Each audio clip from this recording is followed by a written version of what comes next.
दोस्तों आज हम आपको भारतीय इतिहास के कुछ ऐसे महान संतों के बारे में बताने जा रहे हैं जिन्होंने अपनी निर्मल और निश्चल भक्ति से ईश्वर को भी दर्शन देने पर विवश कर दिया। नंबर 1, संत तुकाराम। दोस्तों भगवान की भक्ति में लीन रहने वाले संत तुकाराम का जीवन काफी कठिनाइयों से भरा हुआ था। माना जाता है कि उच्च वर्ग के लोगों ने हमेशा उन्हें नीचा दिखाने की कोशिश की, लेकिन वो कहते हैं ना कि जितना सोना आग में तपता है उतना ही खरा बनता है। उसी प्रकार एक बार उनको एक ब्राह्मण ने उनको अपनी सभी पोथियां नदी में बहाने के लिए कहा तो उन्होंने बिना कुछ सोचे अपनी सारी पोथियों को नदी में डाल दिया। बाद में उन्हें जब अपनी गलती का एहसास हुआ तो वह विट्ठल मंदिर के पास जाकर रोने लगे। वह लगातार 13 दिन तक बिना कुछ खाए पिए वहीं मंदिर के पास पड़े रहे।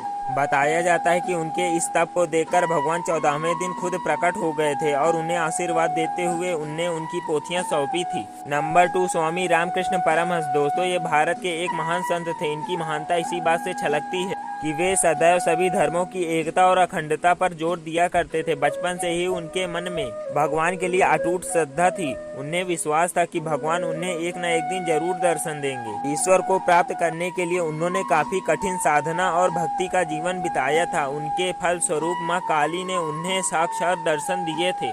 कहा जाता है कि उनकी ईश्वर भक्ति से उनके विरोधी हमेशा उनसे जलते थे। एक बार उनके कुछ विरोधियों ने उन्हें 10-15 वेश्याओं के साथ एक कमरे में बंद कर दिया ताकि उनकी छवि खराब हो जाए, लेकिन कुछ ऐसा हुआ कि कोई सोच भी नहीं सकता था। रामकृष्ण जी ने उन सभी को माँ आनंदमयी की जय कहकर समाधि लगाकर बैठ गए। फिर चमत्कार ऐसा हुआ कि सभी वैश्याएं भक्ति भाव से प्रेरित होकर अपने इस कार्य से बहुत शर्मिंदा हुई और स्वामी रामकृष्ण परमहंस से अपने इस कृत्य के लिए माफी मांगी। और इसके अलावा माँ काली और स्वामी विवेकानंद जी से साक्षात्कार तो समूचे विश्व को पता ही है। दोस्तों क्या आजकल के इस काल में कोई क्या सच में ईश्वर को दिल से मानता है? यदि हाँ तो ये कैसा मानना हुआ कि अपनी आस्था सर्वोपरि लगे और दूसरों की आस्था का मजाक हो? भक्ति तो ऐसी करनी चाहिए कि स्वयं भगवान को भी आपको दर्शन देने में कोई संकोच न हो, ना किसी से घृणा का भाव हो। दोस्तों हमें कमेंट करके अपनी राय अवश्य बताएं और वीडियो अच्छा लगा हो तो इसे लाइक शेयर सब्सक्राइब करना ना भूलें। मिलते हैं इसी तरह के नए इंटरेस्टिंग वीडियो के साथ।